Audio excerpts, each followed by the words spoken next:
You know, wood spirits can be whatever you want them to be. They're just the spirit of the wood. They don't have to have the mustaches. They don't have to have the beards. They can friggin' look like Mickey Mouse if you want them to look like Mickey Mouse. It's just a spirit in the wood. There's no rule. There's no reason. There's no, I like to follow that by the old myth about, in the forest they used to carve little faces in the wood spirits to make people safe and give you positive, get rid of all the bad spirits, right? But it can be whatever you want, guys. And and when you're doing your art, it's all about doing whatever you want. I know some of you are thinking, oh, Jordy's doing another wood spirit video. It's all repetitive. It's all the same. But it's about challenging yourself and progressing. That's what I want to do. I want my wood spirits to progress and get better and better. I don't have desire to carve like dogs or like donkeys or horses or dolphins. I don't want to carve that type of stuff. That's not me, right? I love carving the wood spirits. They can all be different shapes and different sizes and different forms, okay? In this one, I'm going to try. This is me challenging myself, guys, okay? You're going to find something that you like to do if it's like those Hawaiian tikis, or I will be doing some of those, or anything. You're going to try and carve. You're going to carve what you like to carve. If it's a girl and she loves dolphins, she's going to keep carving dolphins till they get better. Another girl, if she likes to carve flowers, she's going to keep carving flowers till she slowly sees them getting better. And she will, because the more that you do it, it will. So anyway, so I'm not talking this whole video. What I want to do today is my buddy Phil Group gave me this. He's in Langley, British Columbia. He brought me over this piece of wood. It's a root. I don't know what type of wood it is, but the root is usually hard wood, guys.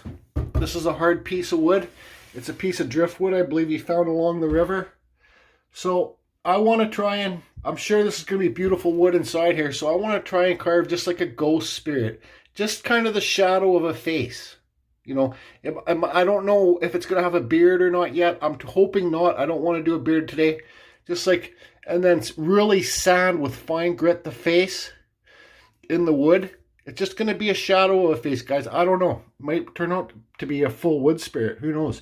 But what I want to try, challenging myself, is carve just like kind of some eyes, a nose, and just sand that part where I carve really nice and oil it after with tongue oil, and then keep all this wood rough looking, so you kind of get the nice beautiful color in the wood, and all this stuff just kind of looks like, the outside just kind of looks like driftwood. Okay, so anyways, I'm just going to get started. I don't even know what I'm going to do. All I know is I'm going to take a little break, look at it, decide where I want to start, have some more coffee, and get to town. But guys, I will be using my Kutzall Extreme Flame Burrs. They come in different shapes and sizes, guys. I know they're sold out of these ones right now, but you can get other Extreme Burrs. They last me the longest, for sure. This is 1/8, and I'll be using a Dremel 4300 today flex shaft. Okay, so I got my first face on here, drawn on, just a simple nose, the eyes. So I figure already this piece is going to have a few faces on it, okay? So there'll probably be one up here. I'm not too sure what's going to happen with this knot. I want to carve deeper in there a bit and see what's happening. So what I'm going to do is just quickly carve this. Got to carve deep, probably the nose about this deep on each side of the nose. Okay. Okay, so after carving into this wood, I realized it's not the best quality. I think it's probably like an old, really old pine root. It smells pretty sappy. But it's very, very shaly. Like, I'm trying to carve deeper and deeper and deeper, but it's still, pieces fly off and keep flying off. I'll probably carve this mustache off. So you guys, like when you start a piece like this and you realize, like, even if you carve deep into the wood, like I suggest, guys, carve deeper, because that's where the better wood is. But when pieces still fly off when you're carving deeper, then it's not really, is it worth it? Well, I'm going to keep going with this, because this can just be somebody's piece put out in their garden, like they can just lean it against a wall and put it out in their garden or whatever. So I'm going to keep going with it, but it's not going to be like the oiled piece, like a masterpiece I planned. Well, nothing I do is masterpiece, but like, you know what I mean? A real nice glossy beautiful piece of wood. It's not that piece of wood, guys. So you have to change your direction in what you want to do, right? Like, trust me, it flies off like crazy. It could be even Douglas fir. You see a bit of that orange in there now. Excuse me. So, but what I'm going to do is I'm going to try, like you can see this crack goes all the way up here. Then trust me, guys, when I say it's shilly, it's like cottonwood bark. It's pieces fly off like crazy. That nose, like crazy. So anyways, I'm going to keep going with it. Why not, right? Just enjoy yourself and challenge it. This is challenging piece now. It's challenged because I wanted to make it a beautiful piece. Well, now the challenge is trying to carve a tough piece of wood that likes to break apart. So I think I'll carve another face up here. I'll try. Even though the crack is there, I'll try and put a nose right there or something, and who knows. Okay, guys, so this is what I got so far. And up top there, I'm surprised that big nose even stayed on. Just like carved so deep. Even in here, carving deep inside the mouth here, just wood was flying off, like chipping out. So it's been a real challenging carving. I'm not concentrating too much. It's just something for somebody's garden. So let's see. See, they kind of got open mouths or whatever. I don't know. Whatever. It's just challenging yourself, guys. You know, even if you're carving like shitty wood like this, you're going to get better from carving shitty wood, because then when you carve shitty wood, then you go to carve a nice piece of wood, everything's a lot simpler. You don't have all these challenges and stuff like that. You just carve what you wanted to carve. Okay, so let's see here. I think I need to put one more. I think I think odd numbers are better. So I'll put maybe one more spirit down here. And oh boy, yeah, it takes a while. Okay. Okay, so that's what I got so far. Real tough piece of wood. Like, the wood's soft, but yeah, Phil was thinking when he gave this to me, and I was thinking too, because it's heavy, that it was going to be like maybe possibly yew wood root, but it's not the way it is. It's pine, or fir, I believe. But thanks again for the piece, Phil. I'm trying to do my best with it. So I put one of my typical wood spirits there. And you guys, don't be afraid to make extra cuts like these things, you know?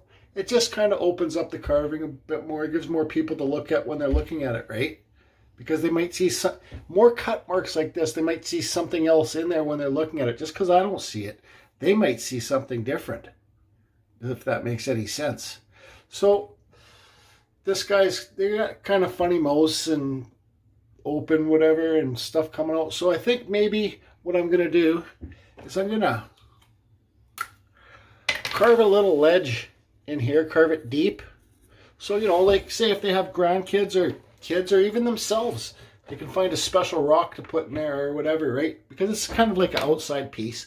So I'm going to carve this hole in there, and I'm going to sand it with one of my little flap sanders that I use. If I have any, this one's worn out, but I make these, you can see on my playlist how I use them. I'm going to sand it. So look at my playlist, and you can see how I make these, okay? I'm going to sand it. I'm going to carve that hole in there deeper to put a little rock in there and sand it, and then I'm going to use tung oil just to go over it quickly. I'm not going to sand it too great, guys, just a little bit. Okay, guys, so I thought about taking this outside and cutting it off with the bandsaw, but I'll leave it like this because this is an outdoor piece, and they can put a rock, find a rock to put under there or something, you know what I mean, to hold it up, standing up. So this is what we got. Like I said, I didn't sand it too much. Just quickly hit it because this isn't, you know, this isn't my favorite piece I've done because the wood was so hard. But you guys, hard to work with because it was so chippy. Like, for example, let's see here. Like when I was sanding it, this piece chipped off. Some of the nose chipped out. And other places too, but whatever. It's just about enjoying, having a good time, doing what you're doing. I carved this hole so they could put a little rock in there too. A little ledge there so they can put a rock in there.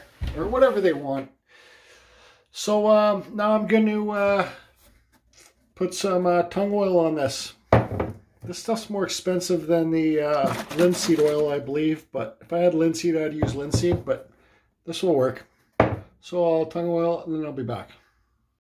Oh yeah, look, I signed it. Sure did. Okay there, guys. There's the true color of the wood. I'm pretty sure it was an old Douglas fir root. I did paint it in the eyes and in the hollow spots in there black with this dollar store paint. So let's take this outside and put her in the garden or on the grass somewhere. You guys, this is just a video to show you, just, you know, if your piece isn't working out, just keep going. Don't give up. Unless it's really, really, really shitty wood, then punky shitty wood, then give up. There was no punkiness in the wood. It was just very shaly. Just carve lines like this, guys. You know, just get used to having your handpiece in your hand. I think that's the most important part, is getting used to having that handpiece in your hand so it doesn't jump and skip around, right? Just, and you know, like, even if I can't sell this piece, even if I don't hate this piece, okay? I do not hate it. But it's not one of my favorites. But just because it's not one of my favorites doesn't mean that one of your friends wouldn't love to have it in their garden or whatever, you know what I mean? And make a killer gift for somebody. Sure would. So anyways, let's go set her up outside. Hope everybody's doing good, and we'll see you next video. And don't forget to come and join the live feed every Thursday, 5 o'clock Pacific time. Talk to you later.